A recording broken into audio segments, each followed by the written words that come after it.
Hey everyone, welcome back to the channel. In today's video, let me show you how to connect your bank accounts in QuickBooks. You want your transactions to update automatically in QuickBooks?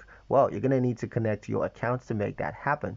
Now let me show you how to do that and save several hours of manual entry.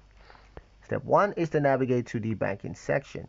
From your QuickBooks dashboard, click on the Transactions tab or Banking in the left-hand menu. Step 2 is to click Link Accounts. At the top right, hit the Link Account button. QuickBooks will prompt you to choose your bank. Step 3 is to choose your bank and log in.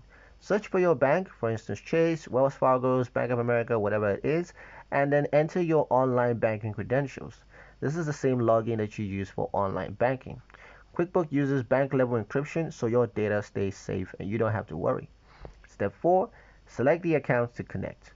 Once you're logged in, QuickBooks will show a list of available accounts. Choose the one that you want to link. Could be your checking, savings, credit cards, etc. You can rename the account or match it to an existing one in your chart of accounts. Step 5 is to set the time range. Choose how far back you want QuickBooks to pull in transactions. Typically, you can do this up to 90 days. Click Connect and you're done. Step 6 is to review and categorize transactions. Now go to your banking dashboard. QuickBooks will list all imported transactions. You can categorize them manually or use rules to auto-categorize recurrent ones. Click Add, Match, or Exclude from each transaction.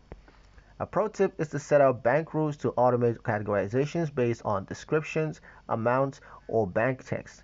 This is great for monthly subscriptions and utilities. And that's pretty much it for the video, guys. Hope you liked it. Hope you found the information here useful enough.